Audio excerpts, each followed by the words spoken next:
Portman, and the beginning of the year, I found out what he was going to be, if he was going to be a boy or a girl, and all of my students ran up to the board and they made a chart guessing if he was going to be a boy or a girl. And I thought it was super fun that they wanted to be involved in that moment, and it just made my heart so happy. I love my time that I get to read to the students, and when I'm finished reading and it's time for them to leave, when one of them says, "Mrs. Sturkey, I love that book." I love that it's super welcoming. The second I came in, everybody was just like, "We're so happy to have you here. We love you so much." And it's just still been that way ever since. So, yeah, I love that everybody is just so welcoming and so just. Every day when you see that light bulb go off in a kid's head because they get something, or you see a kid grow from when they were a kindergarten student to when they're a third grade student, and how much progress they've made, and they're becoming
So again, thank you to Mrs. Brown for creating that video. She did an amazing job, and the students were so excited to be part of it.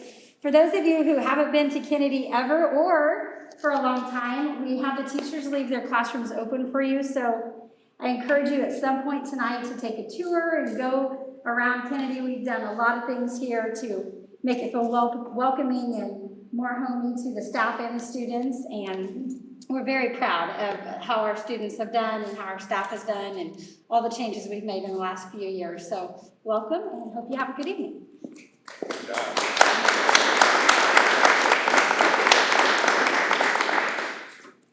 Great job. Thanks for letting us crash your house here. Next on the agenda is the Kennedy Playground. Yes. So thank you, Jillian, very much for hosting. And it works out that we have also been working on our fourth and final playground project that's been part of the strategic plan for the board. We have been able to put 3 playgrounds in over the last 3 summers, and now it is Kennedy's turn to do that. So Mrs. Macias has been working with her staff and PTA and students to design a playground plan. That has been placed in your packet for you to review, along with the bids that we received on the playground. And we are going to be recommending in the future the bid from Fry, which came in the lowest bid. And so it's kind of up to the board after reviewing that, if the situation where, you know, you'd have additional questions, then be happy to do that, answer those. And then if we need to move it to April, then we absolutely can, but it's also there for your discussion and potential approval whenever the board is comfortable. Did we use Fry for the other 3 playgrounds? They have been very active here and have been able to get the bids and all of those. We've had good luck with them. Yeah, they've been great. We, any hiccups we've had with anything, they have come in and been able to remedy those for us, and so they've been good to work with. Good. Is there any timing considerations that present an issue if we do delay it till the next board meeting? Or? Not necessarily, it's just one additional month of, you know, not getting on the work schedule, so it just depends on what their schedule is. With Corona and everything, I'm not sure where, you know, where that fits, but it would just be an additional month. But regardless, if the board is not comfortable, we need to continue to talk about it and move it to next month. So.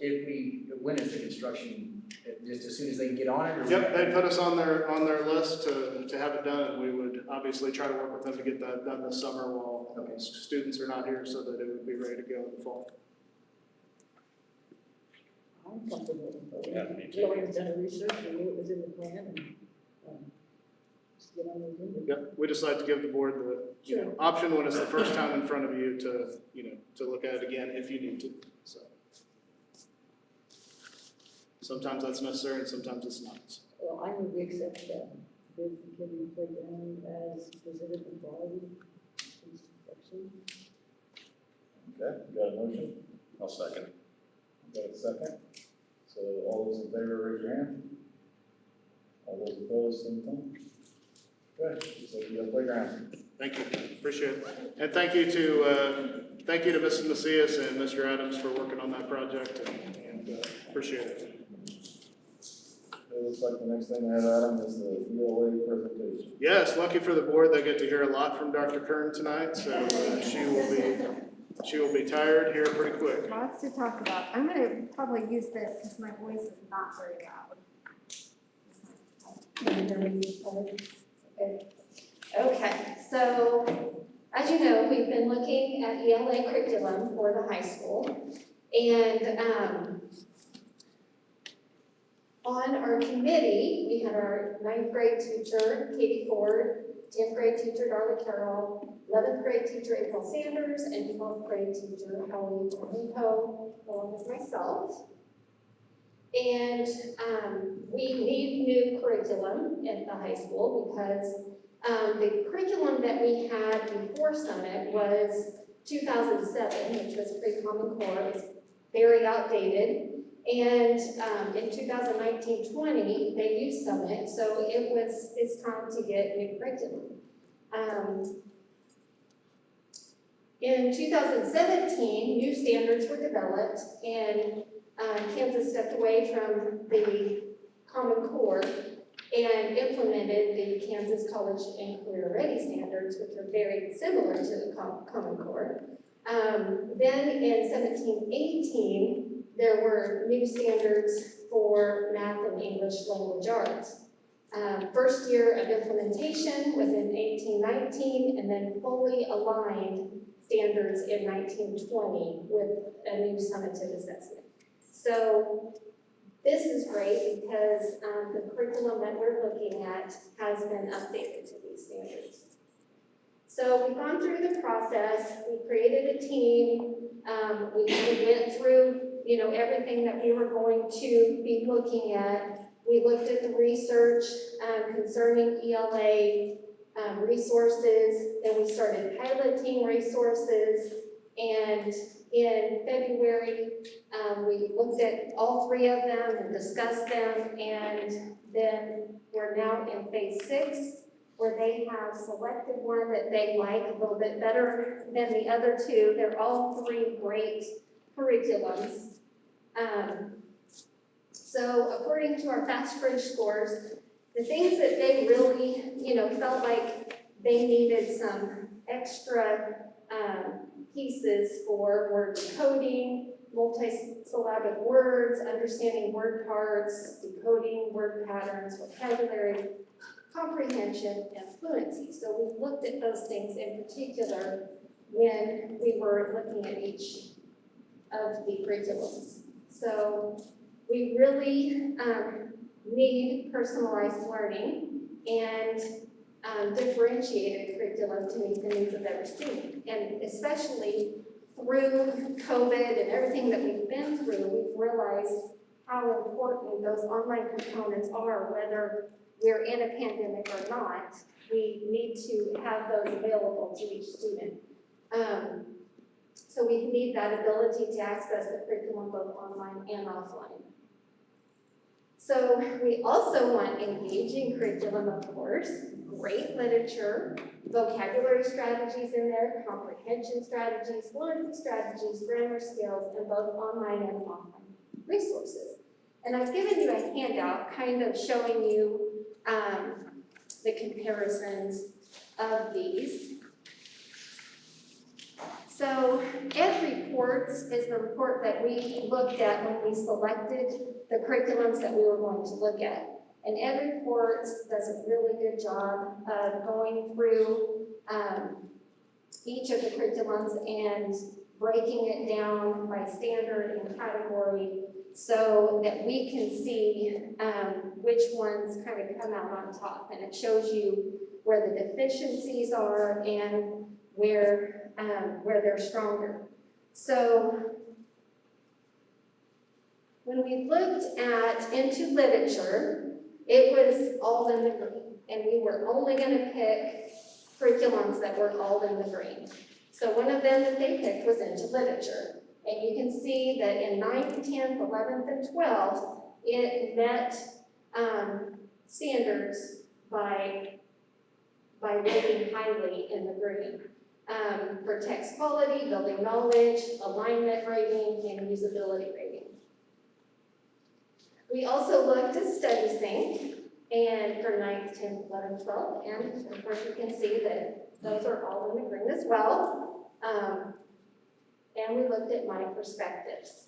So all three, we knew no matter what we chose, one of those were, they're all going to be great curriculums. We just wanted to find the one that we liked the best, that we felt was user-friendly and had those components that we were looking for.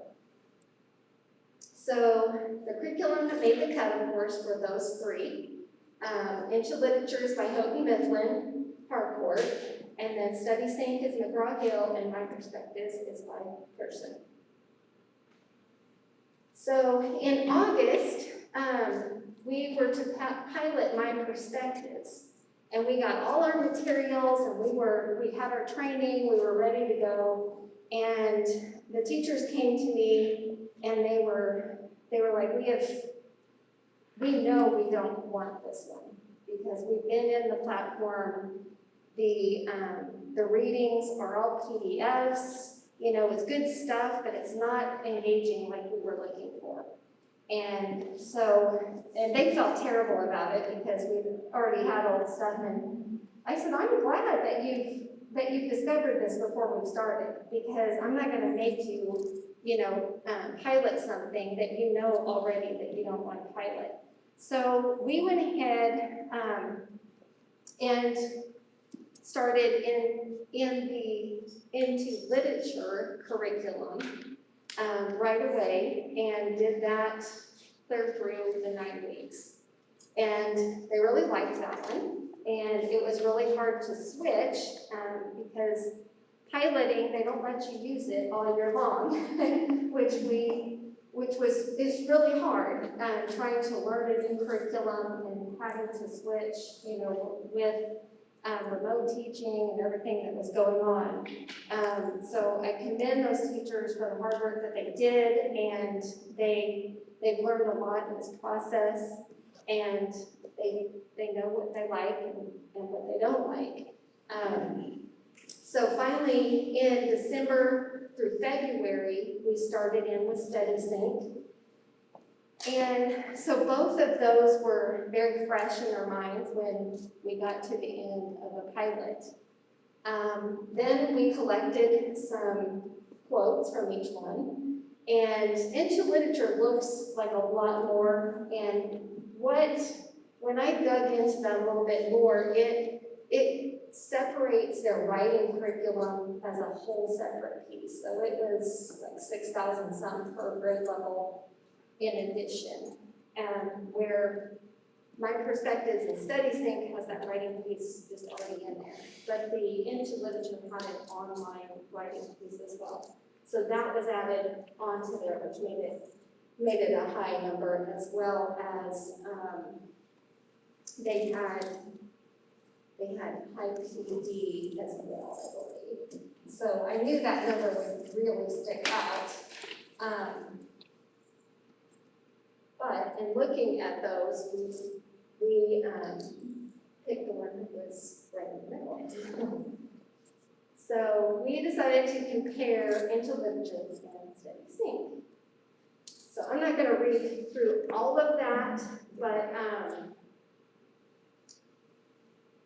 going to I've got the highlights down here.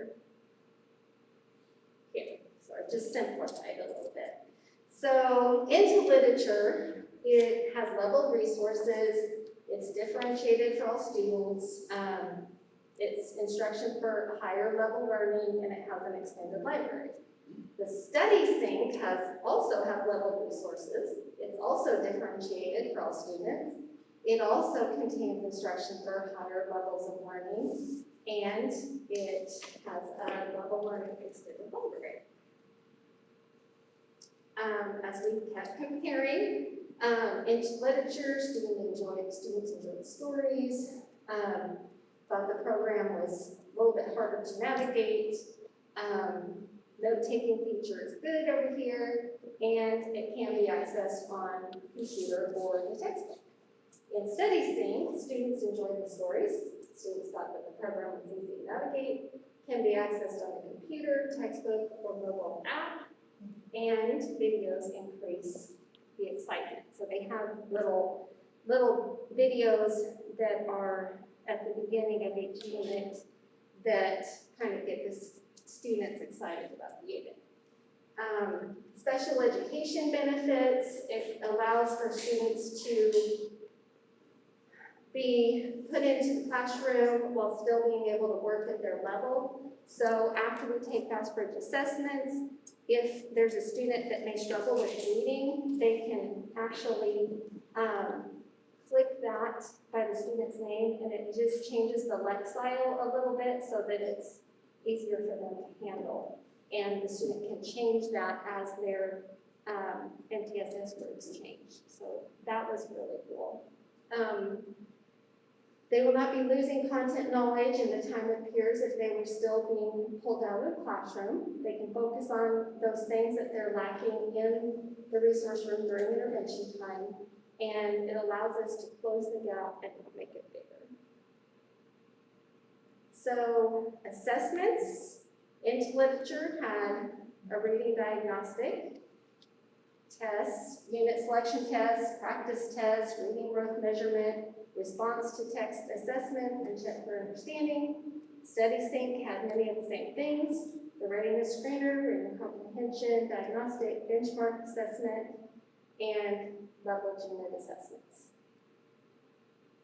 And then we also have on Into Literature, diagnostic screener, but then over at Study Sync, we also have an ACT prep test, SAT prep test, ELL end of unit assessment, and state prep testing for reading and writing. So the curriculum includes graphic organizers, Into Literature has graphic organizers, level libraries, scaffolded text, extended writing, media project and vocabulary, while Study Sync also has graphic organizers, extended library lessons, scaffolded text and lessons, extended writing, blasts, that's the little videos, and Sync TV and the vocabulary, which we were looking for. They felt like into literature, the spelling was hard to access. There were speaking and listening strategies, intervention, review is a separate section for instruction, writing studio, and closed reading. While in Study Sync, we had the spelling, foundational skills, speaking and listening, intervention, and grammar and extended practice and closed reading. So that is a little bit about the reading curriculum that we've been looking at. Like I said, all three of them are great. They have chosen Study Sync, which is also what we chose for 6th grade through 8th grade. So this would make a 6 through 12 adoption if we ended up with this curriculum. I believe that you have in front of you the different prices that were up here for each curriculum, and you have the reports. So I know that you have just had this for a short time. If you feel comfortable voting on it, that would kind of just, we would go ahead and continue using it, of course, through the end of the year. I believe they would probably let us use it anyway. They were going to let us use it the rest of the year for free if we ended up saying that we wanted Study Sync, because the teachers were afraid they were going to lose the data that they had.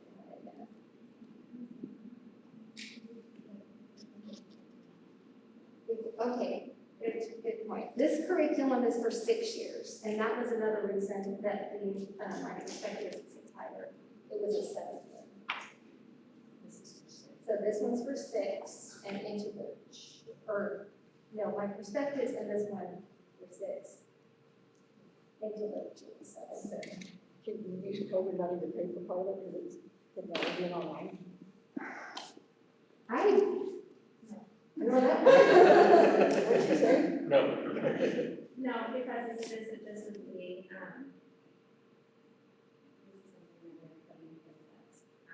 this is not above and beyond, if that makes sense. We were going to be required to get because we don't have.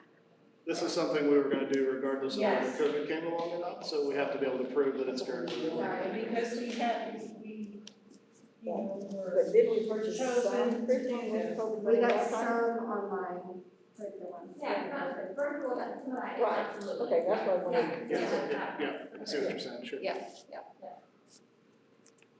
Jen, what are they using right now? Because of the pilot in February, what are they using?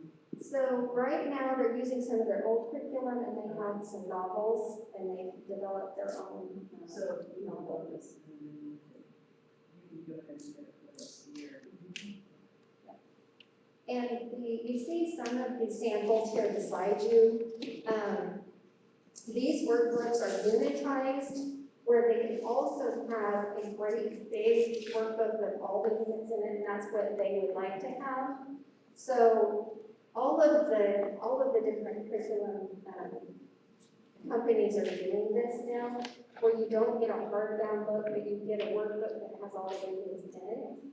And they're actually replaced every year for those 6 years. So are these for the students? Or Yes. So the student gets them then, so you're. Yes, but the student ones, they're gonna be softbound like this, but they're gonna be as big as that, Okay, level. because it'll have all of them together. Do we have to pay for the It's part of it, yeah, it's all included in 6 years. What's the 6-year deal? You mean that's how long we would stay with Study Sync? With this money. Yes, and if we continue to use it, after that, we would just pay year by year to have access to the online curriculum and books. But it's a one-time cost, For the $70,000. 6, yeah. For the first 6 years. So funding wise, when we budgeted, Yeah, I don't think that.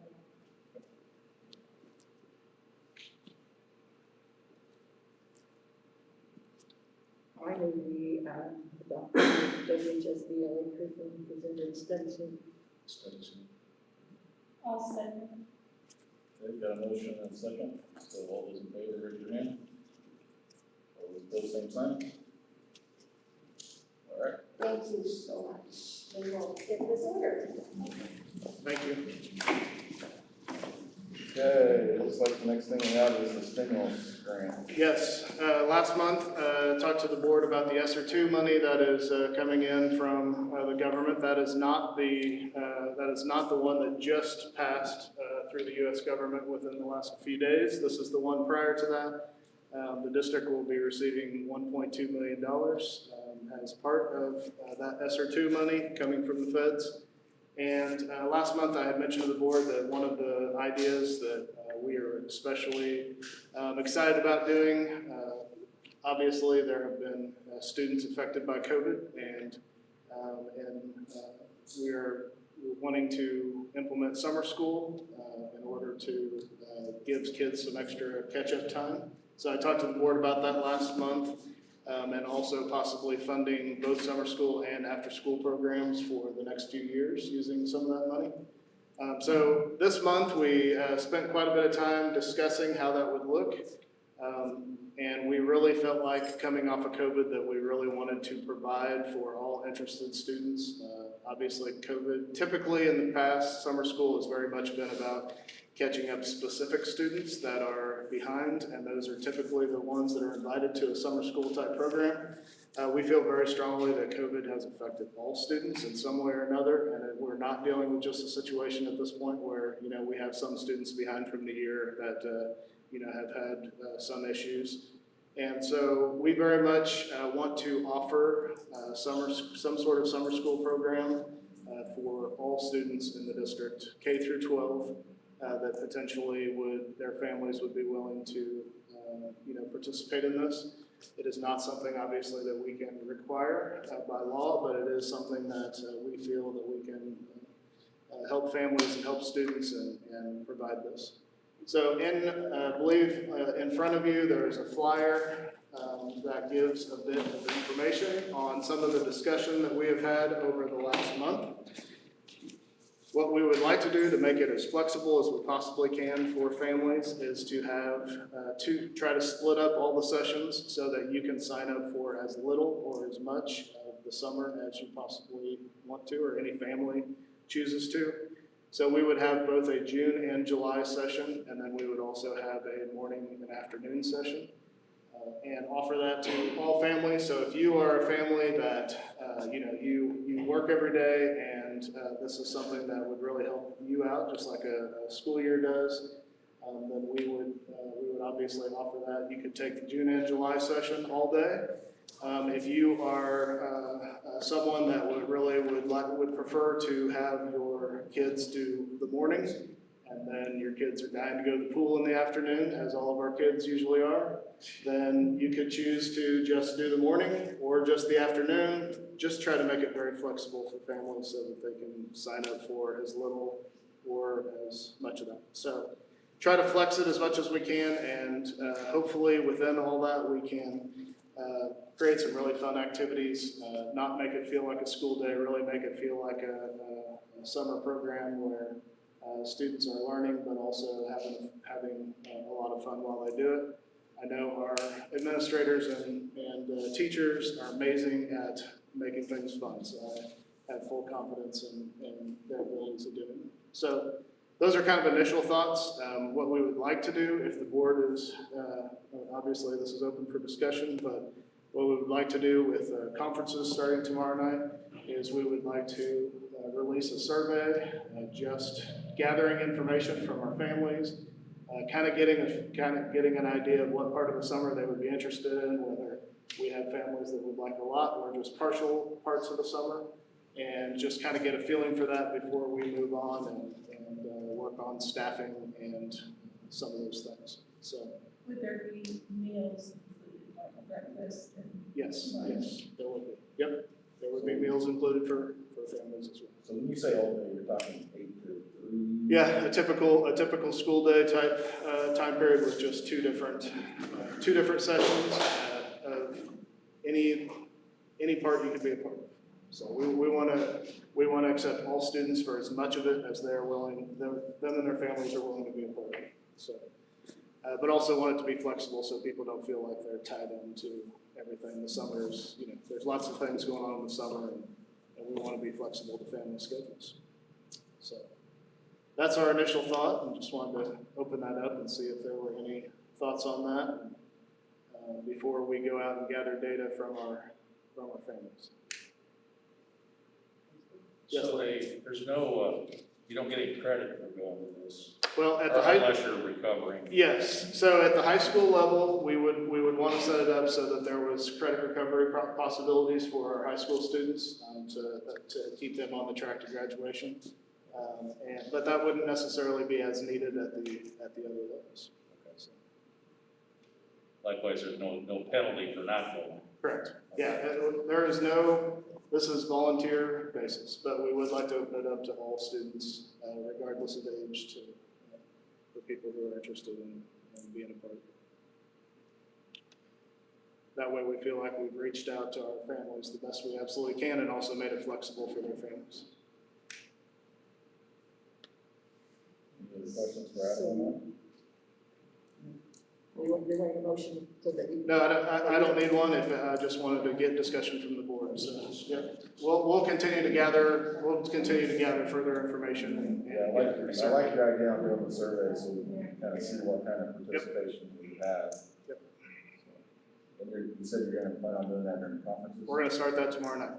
Yep, we have conferences this week, we'll start that immediately. We've already kind of worked on it, we just wanted to get the board's blessing as we move forward. So, yes. So the cost to the district would be paying the teachers? Yes, Staff? it would be materials to run, and then obviously salaries to staff throughout the summer. How are you gonna get the staff? Is it gonna be? Yeah, so once we figure out the enrollment, then that will give us an idea of how much staff we need at any given time, depending on who wants morning, afternoon, or if we want all day people, and that'll give us, the numbers will give us an idea, and then we can open it up to our staff and allow them to be a part of it. That also makes it flexible for staff. There may be staff that just want to work in the morning or just in the afternoon because of whatever they have going on with their families. So we would open that up at that point there. Okay. I guess an unrelated question, but if we don't want the projector for a little bit, can we get the lights? Oh, sure. Jen, are you using it again? Yes. Oh, okay. She's getting ready. Okay, sorry, I'm having a hard time. We'll turn. No. We'll turn it off right now. Sorry. Yeah, you're good. Any other questions on that? Okay. Sounds like we Thank you. might have- Yep, we'll start down that road tomorrow. Appreciate it. So, looks like we were back to Dr. Kern. She's up. Full learning presentation. This is my last Phase thing. 2. Last thing.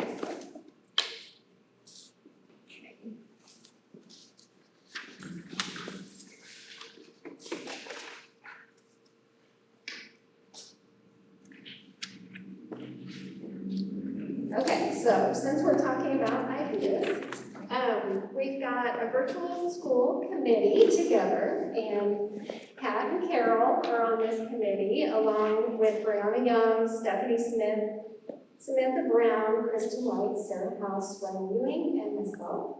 And we met on February 9th, 16th, and 23rd. And although we've had a virtual school in the past, we have just used it for emergency only, such as students that maybe were expelled or maybe homebound. But we would kind of like to beef this up and make it an opportunity for students that work well online to be able to do that if they want to. Our number one priority, though, is to ensure that students are going to be successful in their learning. So what you're going to see tonight is how our committee came to find ways to ensure that students that chose this environment would be successful.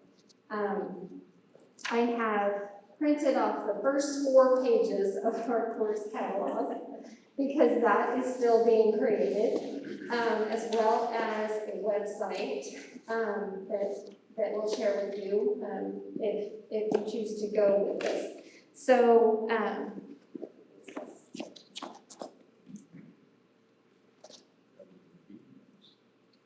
So first of all, I want to clarify how it's different from the remote learning that we just did in the spring. When we do remote learning, we were mimicking what we did in the face-to-face classroom. Most of our teachers were also streaming it at the same time that they were working with face-to-face kids. In the virtual world, we refer to our face-to-face classroom as the bricks and mortar classroom. The teacher is teaching the same content on the same schedule in both classrooms for remote learning, while the virtual classroom incorporates other curriculums and is not necessarily synchronized to the bricks and mortar classroom. They do cover the same standards, but they do not have to go at the same pace. So I've also kind of given you, I think I gave you a copy of this, where you can see the differences. So in the virtual learning environment, to ensure that our students are going to be successful that choose to do this, we want students to apply to be in. We would like for the teachers, and I'll explain this in a minute, but to not have to do both at the same time. They would just have a class by itself with virtual students. We would like to have an entrance exam, which is really a FastBridge test to make sure that they're on grade level so that they can handle it. We would like to make it so that students who fall below a C would need to bring that up within a couple of weeks in order to stay in the virtual school. So they need to keep their grade at a C or higher. We would like to make it flexible and have schedules for work or internships and college courses. The SPED services would be in the bricks and mortar still, unless we have a virtual curriculum, which in some cases we do have that for the SPED. And parents, we would need parents to be our partners in this, just to make sure that there's fidelity in following through. So why do we even need a beefed up virtual school? Well, because of COVID, there are many things that have been introduced that will evolve in our district. Providing choice for students is a good way to meet the learning styles of our students and help them to be successful in their own way. However, we have learned a lot also. We have learned that we don't want it to be a way for students to escape from learning and to avoid the hard teachers and to actually, work instead of doing their schoolwork. We want them to finish their school. So with all of the students that were not successful in remote learning, which there were some that were not, and how are we going to make sure that the students in the virtual school are serious about being in the virtual school? So guidelines such as students have to be working at grade level to stay in the program, scores on FastBridge screeners, students that let their grades fall below a C in one course could be released if they don't raise that within a couple weeks. Students will not be allowed to miss more than 2 virtual teacher-student sessions for 9 weeks. Missed student-teacher sessions will have to be made up. Students in the virtual program must come to the district to take state assessments. We're required to take those state assessments, whether you're virtual or not, but those have to be done face-to-face. Students, we want to teach communication skills. The students are the ones required to communicate with their teachers to let them know if their work is going to be late or if they're going to be late or absent to a session. And then we want the guardians to be included in everything that we do. So before, and actually currently for emergency situations, we use Edgenuity because we have grade 6 through 12 Edgenuity courses that students can easily get onto if they're expelled or homebound and just need to use it temporarily. All students are issued a Chromebook, and students can be 6 through 12. So this new virtual learning that we want to put together will allow students to use a variety of curriculum. They'll still have a Chromebook from us. They must be on grade level, they'll have a flexible schedule, they'll have an opportunity to do internships or work studies, and they will also have the opportunity to go over to the college or take online college credits. They still can do extracurricular activities, but according to Keisha, they have to come to at least one face-to-face class in the school in order to do that. And last year, during remote learning, they had changed this a little bit so that students that were learning remote had to take at least 5 classes, but they've changed that back to the original, which meant that if you're a virtual student, you need to come to one face-to-face class in order to do that. So with any program, to make it really great, we want to make sure we start small and make it and work out any kinks that might come up. We want our teachers and our students to feel successful, and then we want to take what we learn and just make it better and better and better. So we would like to start with just juniors and seniors and do an interest survey to see how many juniors and seniors would like to do it. If we don't have very many, then we could see how many sophomores might want to do it. The reason that we want to really start small is because when you're at the high school level, you have to have certified teachers for each of those areas that they're going to teach. So if we can use our teachers that we already have that are certified and cut out an hour each day that they can just work with the virtual kids without making their other classes too big, and that's the caveat there, we would love to use those teachers. I sent out an email about that to all of the high school teachers to kind of get some feedback. And I only had one that emailed me that said that she was worried that her classes might get too big. So that was the only one.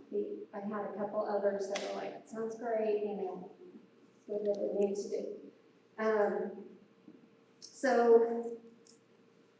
And this is just kind of hypothetical, that if we have next year, if we can fill our juniors and senior spots, then the next year we can fill our freshman, sophomore, and then maybe start some elementary, which would look way, way different. And we can talk about that later.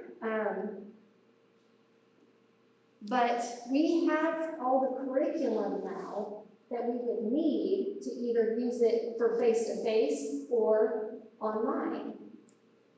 We have StudySync as of like 5 minutes ago, and it can be used either face-to-face or online. Our new social studies that we've updated has a wonderful online piece, and of course they would use their books too. In math, we're currently using ALEX. But in science, that's where we would have to purchase the lab kits for them to take home and do their labs at home. That looks a little bit different, and they would still have their online meetings with teachers. And then electives, I have pulled the Cowley lists if they want to take electives that way. We can also offer Edgenuity electives, and if we had enough that wanted one elective, we might be able to use our face-to-face teacher for that too.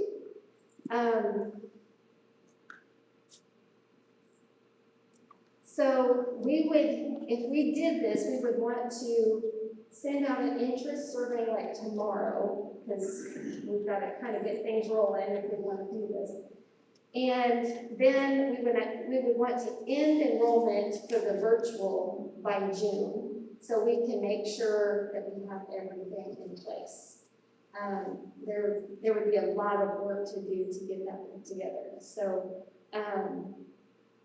this interest survey would not be an enrollment form, it would just be telling us if you're interested. Then we would contact those people to come in for an orientation to make sure that they totally understood everything that was included. Then they could actually apply, and we could see how many that we're gonna end up with. We'd also get some advertising going on, and Shelby could help us with that. We could get it on social media, flyers, and so forth. And then we would add those enrollment forms online with the assurances there. So, I think I've already said that. We would need a counselor, though, to help with the plan of study, to make sure that, especially since we're juniors and seniors, that they're gonna have everything they need to graduate. We would like to, of course, you know, with the flexibility, it'd be perfect for them to be able to go over to the college and take classes or take them online if they want to. They'll have a little bit more flexibility that way. There's several free courses over there that would count as electives, and the dual credits were $60 a credit hour. That is my slide. So, what do you think, and do you have any questions? I have a question. Sure. Would this be open to anybody as far as Great question. Caldwell, South Haven, just any surrounding?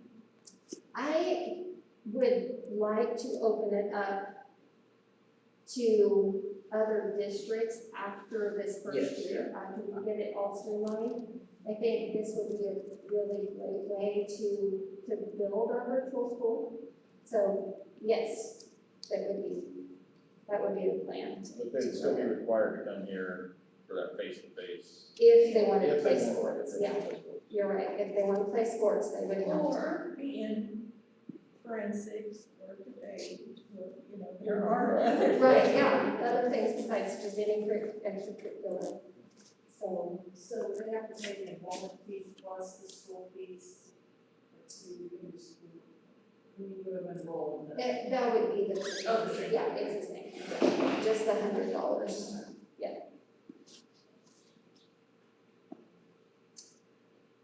What do you think? Vote on this, or just? No, you don't have to vote, really. Just give me permission to go ahead and send out an interest survey. So next step is just that, right? Yeah, Yeah, I think Yeah. I'm first. and I can update you each month on, you know, what the numbers are and then what our next steps are, and kind of keep you in it as we go. And you'll have the links to this course catalog as well as the online page that we're creating as well. So is the next step going to be surveys to just junior seniors, or are you going to go Yes. further than that? Just juniors and seniors, and we'll see what our numbers are there. So we don't get everybody's hooks up and have to tell them that they're not eligible. We could either sophomores and juniors, you might be for the next year, right? It would Next be year. Right? Right, all four, yeah. So this year is sophomore and junior. right. No. Right, Right. Yeah. Right. Right. Gotcha. Right, we would just do that. So tomorrow you're gonna announce the juniors and seniors, let's say it's not the turnout you were expecting, so will you send out another survey for sophomores? Yes. Before the next meeting, so we'll Yes. kind of have numbers of people interested. Yes, yes. We want to, yeah. It's really hard to know, you know, we'll have a lot of kids or maybe we won't have really any.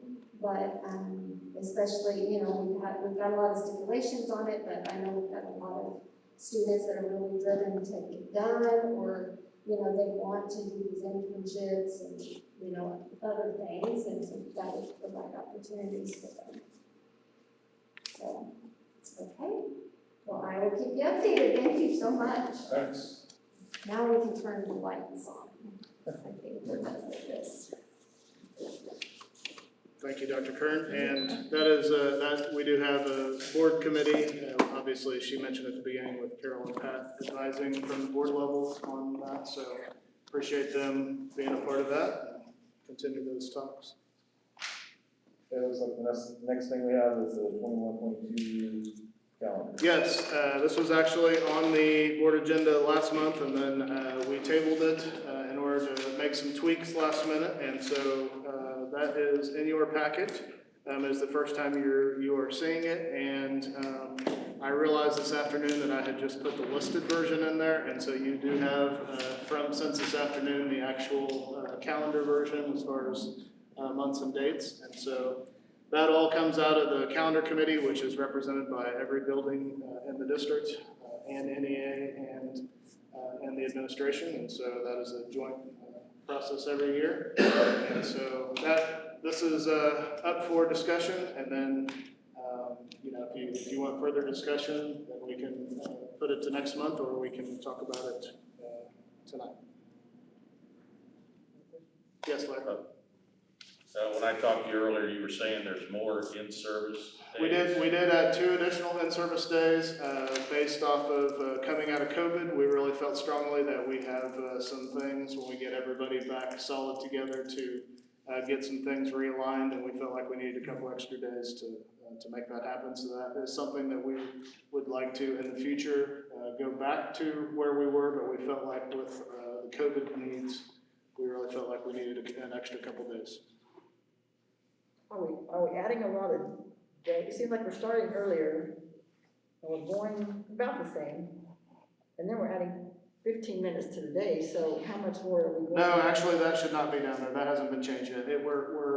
Sorry, that should be original times. I'm sorry, Pat. Oh, Yep, that should have been changed on there.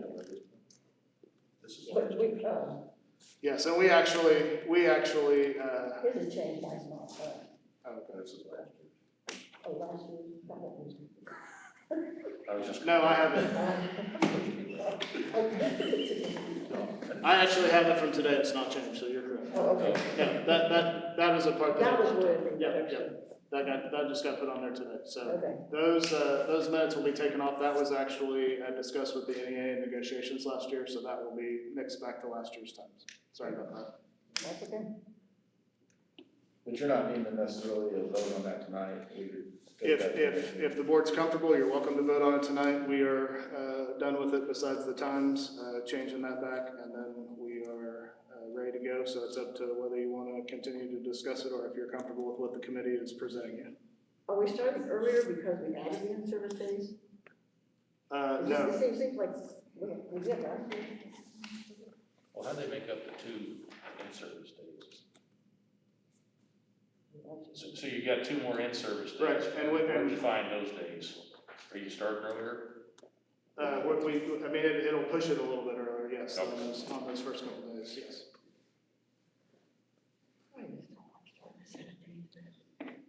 We've also added days in the contract over the last few years, so you'll see that as well. So that's slowly been inching things on either side.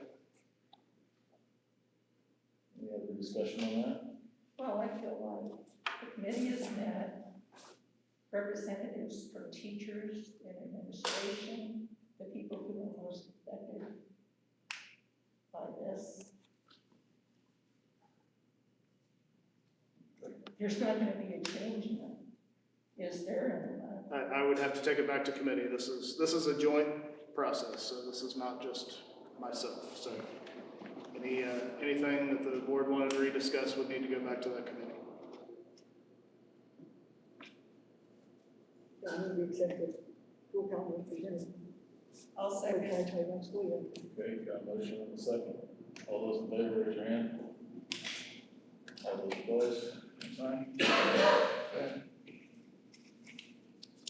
Next item on the agenda is the COVID update. Yes, okay, so a few things. In your board packets, you have a new mode of operation document.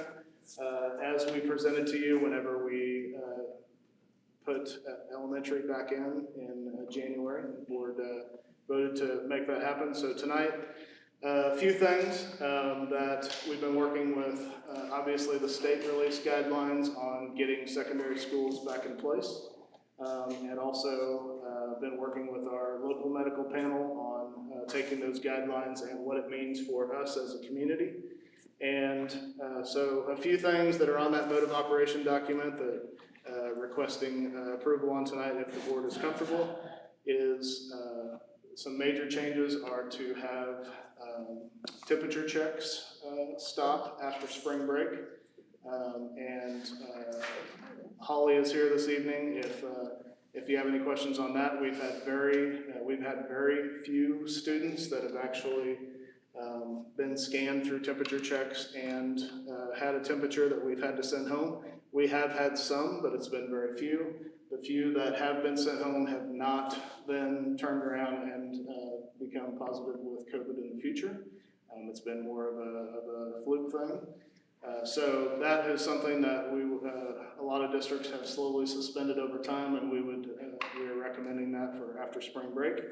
The other thing, as we get into spring sports, the medical panel is also comfortable with us now with COVID numbers as low as they're getting, going back to 2 students per seat on buses, which will greatly help us. Obviously, when you take a track team somewhere, if you do what we've been doing with COVID, you're talking about 80 buses going somewhere, and so that became a discussion, and the medical panel felt comfortable with that. And then putting everything into place as we have worked on as far as since the secondary guidance came out from the state. We do have the ability to do rapid testing in schools very soon. We will be up and running for that. And we have also, our administrators have been working with staff to put cohorting in place for secondary schools whenever they come back from spring break. And so using that guidance, we feel comfortable that we have followed as much medical guidance as we can, and would like to bring all of our secondary students back to full days beginning the day after spring break, which is March 22nd. And so all of that is on mode of operation document and is up for discussion tonight, and then for your approval if you are comfortable. Yes, sir. Vaccinations of the teachers? Yes, Friday, any interested staff all received vaccinations. I really appreciate the health department for working with us on that, and our medical staff, and so everybody received their first shot on Friday. They came out to the high school? Yes, they did. They came out to the high school commons and were very accommodating to us, and really appreciate them. And the second vaccination is scheduled for April 2nd. And so that will be a mirror of what we did the other day. So really appreciate Holly and her staff working with the health department to make all that happen. Excited to do that. Do you know what percent of the staff took it? Holly, do you know percentage of staff that ended up taking it by the end of it? I don't know what the percentage ended up. We vaccinated 116 on Fridays, and then we had already done 7 that were over 65, and then we have 13 scheduled for next week that weren't able to make it. Great. So we have quite a few there. Yeah, that's great. So yeah, that's up and running, which is great. Our COVID numbers in the community have been dropping really low at this point, and so I've been trying to send those numbers to you each week, and so you have those in your head, and so it's really turned positive in that direction. So if for some reason, one other thing, if for some reason we were to spike in the community and head back to red where we were for 6 months, then we would institute rapid testing on all staff members that were willing to participate in that program, just to help, again, curb in the community and make that happen. I just saw today where if you have both your vaccinations and it's been 2 weeks since your last vaccination, you only have to be tested if you have symptoms. That just came out today. Yeah, Yeah, and with numbers as low as they are, our local medical panel and the support we get from the health department and from local doctor's office and all that did not feel that we needed to test asymptomatic people at this time, so. So the choices for kids is go full-time or home full-time? Yes, There's no more hybrid? correct. Okay, so I know there's been a problem with kids just deciding, oh, I think I'll go to school this week, and then next week, I'm probably tired of this weekend, and then that's kind of been a problem. So, what are we gonna do? They're gonna all go back to school and decide, hey, you know what, I kind of liked it better when I stayed home all day. What are we gonna put in place so that doesn't happen? So students have to make a choice on whether they're going to be at home or at school for the rest of the school year. The original document that the original guidelines the board approved was that that was gonna happen at the 9 weeks, we're at the 9 weeks again. And so they would make their decision for the rest of the year, and then our staff would follow up based off of whichever one they choose. So no That change. hasn't been done though. Yes, yeah, I don't know. we have, It hasn't So they been done. decide here on March 22nd, and that's the way it's gonna be all the way to the yes. end. And then as Jen had talked to you about with virtual learning, next year there will not be a choice for students who are struggling in the outside environment. So, at that point, they will be required to follow the guidelines she talked about with virtual learning in order to be a student that is learning virtually at that time. So what about the mask? Any change on that? I mean, if we're putting 2 kids per seat, I mean. Yeah, we're there's still- been no, there's been no recommendation to have masks go in. Okay, this always bothers me, sitting kids face to face, that doesn't make sense to me. Like 4 kids facing each other, why can't they just face out? Yeah, Face- I haven't seen any guidelines that say that they need to face. I think the middle school is all facing each other, is that right? Their cohort groups are Yeah. facing, so if I'm in science, I have 3 people in my group, and we're all looking at each other, and then we're gonna get up, we're all going to a different class. I'm gonna sit down in this class, and I'm gonna be looking at 3 more people. Looking at it, this sitting across from each other seems to negate cohorting. Yeah, I mean, it depends on how they're set up. I mean, the whole purpose of cohorting is Right. to not quarantine. So Right. if you have 5 students and a teacher is working on things that is, like in my classroom, I constantly had group projects going on. It was a very project-based learning environment. So if I had them working on things like that, then I would put them together. I would want them facing to each other in that specific environment. I understand, to say they have to sit together and face each other, but in a seating chart sounds, doesn't make sense, but whatever. I can take a mouse off it. Yeah. So are you need any action from us tonight on that, Adam, or just, you just? pursue Yes, that I would, discussion? if the board is comfortable with the mode of operation document and how it's written, then, that would be what you would want to approve this evening. That would get students back in school after spring break. I make a motion that we approve the reopening plan. Second that. Got a motion and a second. All those in favor, raise your hand. All those opposed, same sign. All right. Thank you. Back to school. Okay, facility use requests. Yes, you have 2 facility use requests. And one thing I talked to a couple board members about this, and I want to reiterate, this being at the board level is very much because of COVID this year. And next year, we have full intentions of pushing these decisions back down to the building level, where they can make decisions as far as renting out their facilities. In the past, it has come to the board level, but only in times where someone has requested to have their fees waived, and at that point, it did come to the board level, but it stayed at the building level anytime someone just wanted to rent that. And we do plan on going back to that next year, so you will not see these as much as you have this year. It's strictly been a COVID thing. So you have 2 facility requests.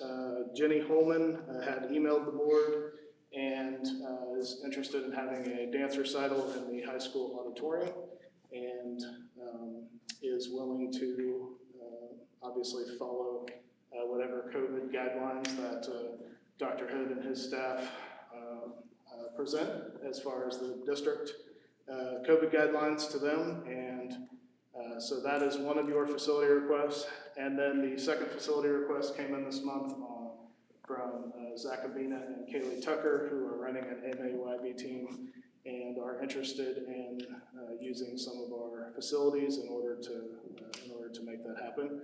I did put their letter in your packet for you to see, and you have the Jenny Holman email, so it's just a matter of sending this. If the board's comfortable, then we will send this back to the building level for them to coordinate that with those parties.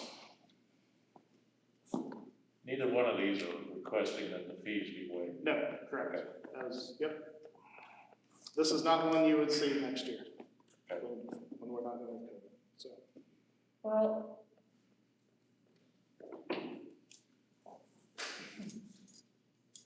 I understand why they want to have a dance recital. I understand that, and it's been used before. I'm not. Can she assure that there will only be 25% of the auditorium being, seen? Both parties would have to work with building staff to make sure that And guidelines are followed. And then with the basketball, is that going to be complicated with the rec center and then the building? So people are going to have to work harder to figure out how to schedule these people? right. So all of that gets scheduled by building staff, and so Mr. Smith and his crew would actually work with folks to rent out the gyms and make sure that they're all used at different times. This request is just now till the end of the school year, right? So, yes, that's it's to use this year for these The purposes. direction is probably done. I think they are. Okay, I move we'll let Jenny Holman and the MAYB basketball team use the facility that they requested. I'll second. Got a motion and a second. All those in favor, raise their hand. All those opposed, raise their hand. I'm abstaining. Okay.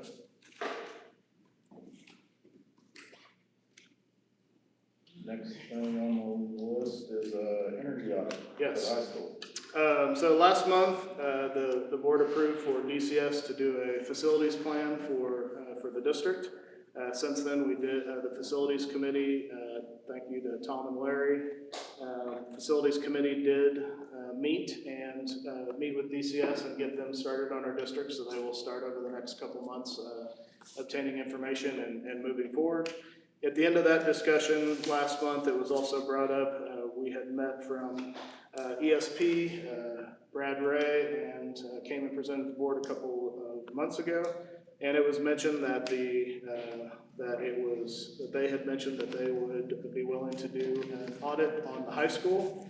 And so I reached out to them, and they are willing to do a free audit on the high school if the board is interested. I know that was a concern. Wendy also gave you facility rates for all of our buildings for you to kind of have in your mind during this discussion. And she sent that out in a separate email board brief within the last week. So essentially, the energy audit is there if the board is interested. The last time we had an audit, a free audit similar to this was in 2017. So it's been 4 years, I believe, since that last happened. And that was a P1 group out of Kansas City that did that audit, and we do have that at central office if anybody is interested in looking at it, as I put in your board briefs. So it's up for discussion as to the audit, and they are aware that that there may not be any further business with them after this, but that is completely up to the board and whatever the board feels after they receive the audit from them. So that is up for discussion this evening. Yes, Larry? I want to thank Wendy for doing the analysis of the water and electric. it's good to see over 3 years, we're kind of heading in the right direction, right? Yeah, I know our maintenance staff has made great efforts to do LEDs and, anything that we've done project-wise has tried to push it towards energy conservation over the last few years.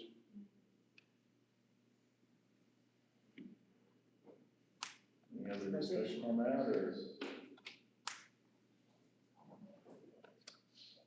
So what do you want us to vote if they?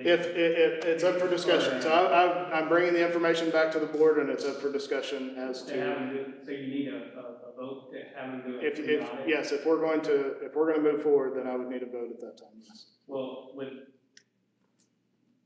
Or we can table it and put it for a vote Yeah. next month or whatever. Whatever the board's comfortable with, it's just discussion for now. I don't have a problem with them doing a pre-audit at the high school, especially, I brought up last month about the electricity at the high school. I would like to see if they can show us anything there on the audit. I would be in favor of at least having to do the pre-audit because we're under no obligation to continue. Is that a motion, Chris? Well, I thought, Just at the high school, yeah, that's all, that's what I'm the thinking. pre-audit, but it's still under discussion, so I didn't want to make a motion yet. So is there any other discussion? Anybody got- I think it makes sense. Okay. Well, Price is right. I'll make a motion, then that's a motion. I'll Okay. second that. Okay, I got a motion and a second. All those in favor, raise your hand. All those opposed, same. Okay, looks like that passed. Thank you. Okay, on to our action items. Looks like the first thing we got is Chromebooks. Yes. And Dr. Kern can jump in on this, or Wendy if they want to, but last month, we brought to you some Chromebook bids, and then we received an additional one in since then, which was your lowest bid from CDWG. And Dr. Kern, I don't know if there's anything you want to add to that. That's kind of been, Yeah, this is just our regular replacement of Chromebooks, and we've purchased from CDW before. Right. That was my only question. I thought, I remembered that, but you're comfortable with that company? Definitely. I would accept the bid for the Chromebooks for $18,900. CDW-G, yes. Yeah. I'll second the motion. Okay, I got a motion and a second, so all those in favor, raise your hand. All those opposed, same sign. Thank you. Passed. So we're on to the bond resolution. yes, last month, the board approved moving forward with the bond refinancing process. And so I'll let Wendy jump in here in a second, but essentially we've been working with Dustin on that. They did lock-in rates and ended up being $671, is that correct? $1,000 savings for the community, and so that is our lock-in on the 2014, is that correct? So the other refinancing is the 2011 bonds, and those that will be happening in April. This one will be finalized April 1st, and then the 2011 will be finalized July 1st. July 1st, okay. So, so all that has been set up and ready to go. And so at this point, we've moved forward, we've locked in the rates, and so we would need the resolution that has been put in your packet approved in order to move forward with this particular bond and then bond series, and then we would be bringing this back to you as we move forward with the 2011 bonds in the future. And this is just for 2014, Correct. so This the particular. 2011 will be next month maybe, Yeah, it'll be coming here in a at couple a months. different resolution. Yep, it'll be a different resolution. Okay. Yep. Those rates have not been locked in. I move to approve this bond resolution as presented. Second.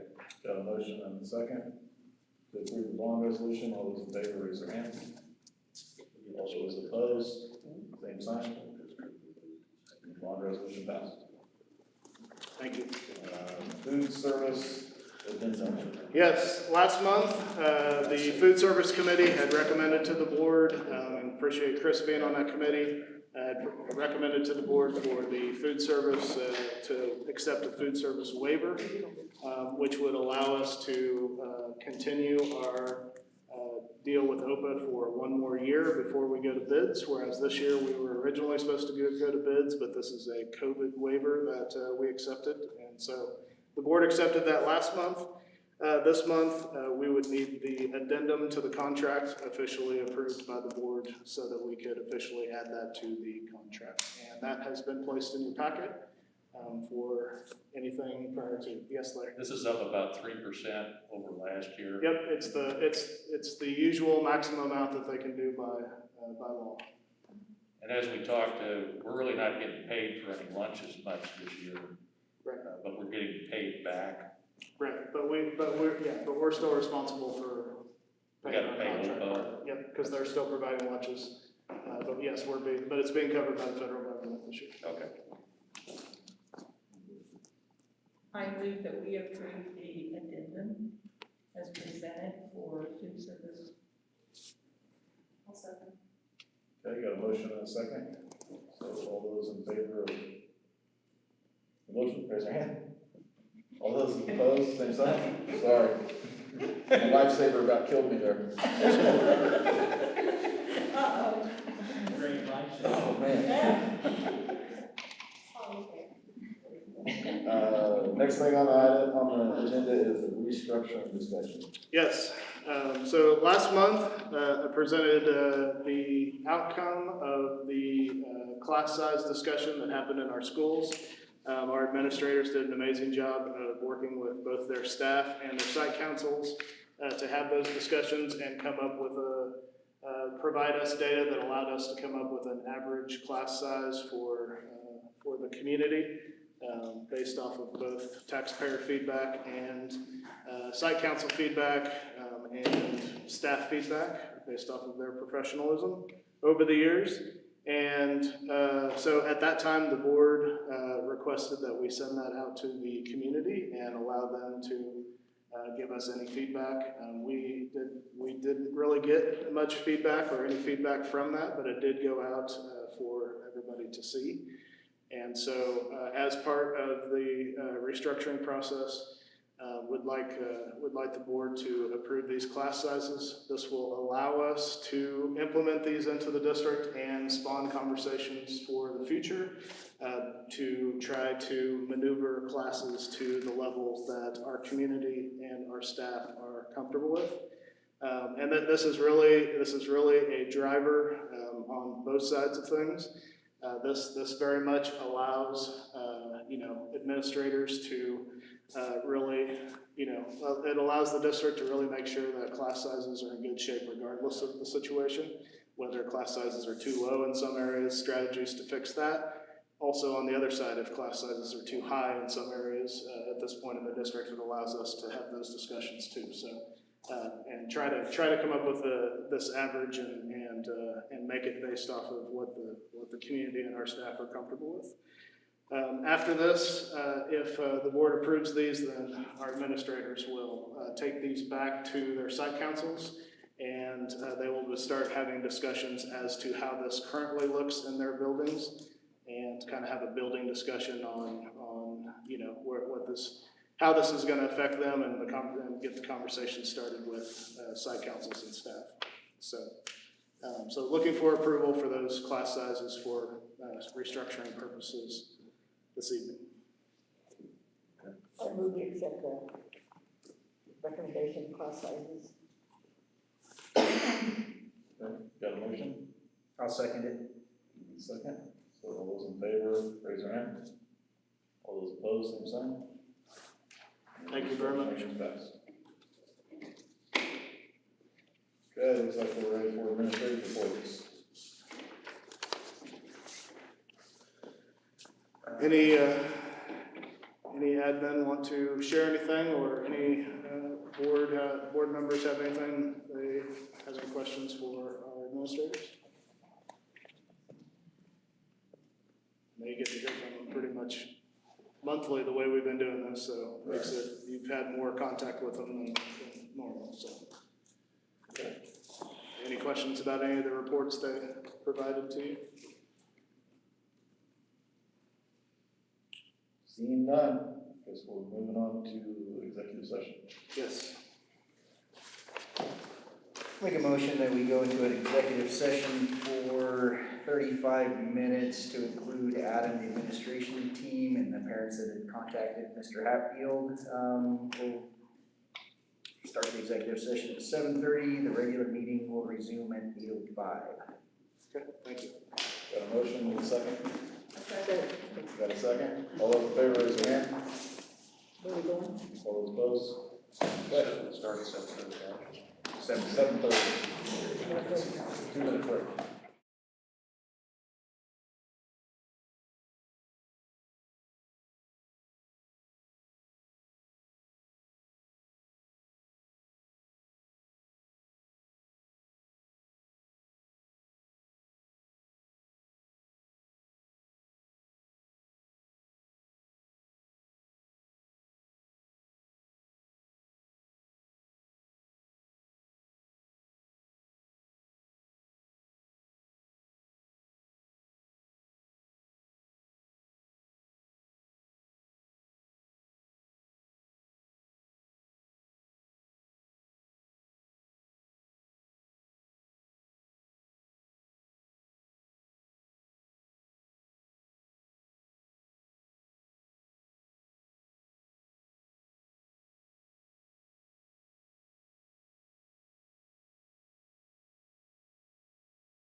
back out of executive session and moving on to the consent agenda.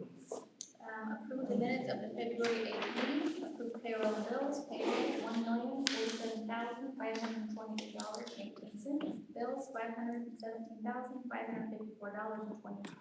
$517,554.23, transfers at risk $200,000, location $50,000, personnel, approve new hires, Joy Trillo, para, WHS, Jay Wyckoff, custodian, WHS, Gabe Hyder, para, Washington, Blake Bells, assistant golf coach, WHS, Brenda Brown, para Kennedy, Brianna Morrison, para, WHS, Mary Miller, math teacher, WHS, approved resignations, Shalane Richmond, cheer coach, WHS, Courtney McDonald, assistant cheer coach, WNS, Alan Hiskin, sponsor, Flags Winter Guard, WHS, out-of-state travel, approved to accept the Kansas All-Stars Scholars Fund grant for $23,000.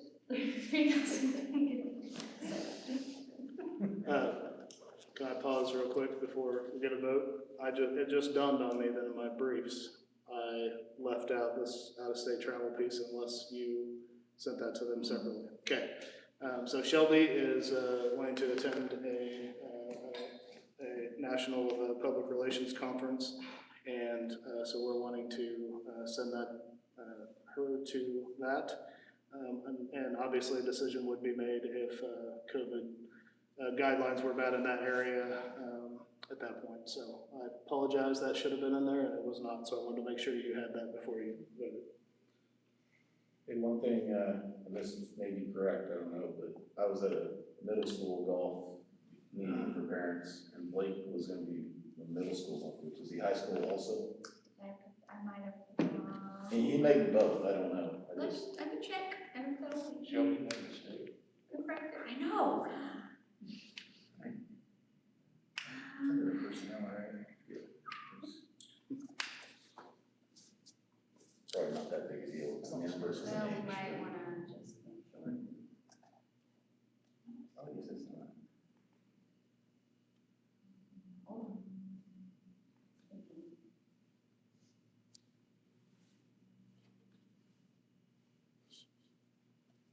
Jeopardy music. I can do that.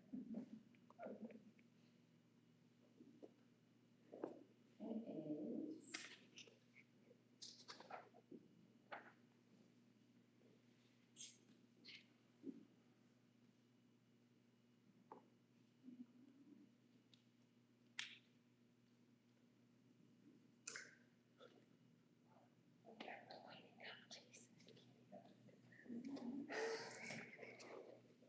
It says WHS. Okay, and it may be. But it might be, but Luke may, I'll Let's- double check, if we have to no big reapprove deal. it next one, we can, it says WHS on here, so, Unless it was a typo or something. yeah, and they might have been typed in wrong, so I'll double check with Luke, and then if we need to reapprove that next time, we can, but. Any questions on the consent agenda? I'll make a motion that we approve the consent agenda. I'll second. Got a motion and a second, all those in favor, raise your hand. All those opposed, same sign. Okay. On to board comments. Whether it's Kansas All-Stars. Oh, sorry, skipped a few things there. Yeah, that was part of the consent. Oh, that was part of That the. was part of the Oh, consent. okay, I missed that. Okay. Way to go on that, Jen. Yeah. Board member You are on comments. board member comments. Okay. Good. Oh, thank you. Thank you. Jillian does an amazing job. Her staff is amazing here too. It's a great place to be. And I got to start my admin career here, so it was nice to be back. I started kindergarten there. So. I think Daniel did too. Actually, if I remember right, I think that poor Pat had Daniel in class. Well, I told her, it's weird, the last time I've been here with Pat at the same time, it was Mrs. Zika, so. Chris, yes, It is the best place. On, Yes. board meetings now, are we allowing the public to come in? That's a great question. We can, if the board is comfortable. We have one more meeting in school. We'll be at Eisenhower next month, and then we'll move back to the boardroom. So it is, if the board is comfortable with that, our numbers are very low. So pending spike, I think it would be an I would okay like thing to to do. see it available. Yeah. Yeah. So we have to make a motion for that? or- No, I can just set it up that way next time. And we do plan to stream from here on out. We have all the equipment, so we'll keep that going regardless, so. Awesome. So as far as the facilities requests, are we to a point where we can turn that back over to the admin level so they don't have to keep coming to the board? Is the board comfortable with that? Do we make a motion on that or? If the majority of the board tells me now, then I don't know that it's necessarily something you have to vote on. It's past practice to send it back down anyway, so. Yeah, I was planning on doing it at the end of the year, but if you'd like me to go ahead and do it now, then I'm in favor. people can too. I think Obviously for waiving fees or something like that. Yes, we'll continue to do that, yeah. When it involves taxpayer money, then it always comes to the board, so. Is that kind of a consensus, or do you need a? No, I feel like the majority, so we're saying, okay, so I'll go with that, and we will push those back down to the building. Yep, and we will plan on allowing the public back in at Eisenhower next month, and unless we have some sort of COVID spike between that, so. Okay, good. Okay, if there's no other comments, we are adjourned. All right, thank you very much, appreciate it. 50%. Wow.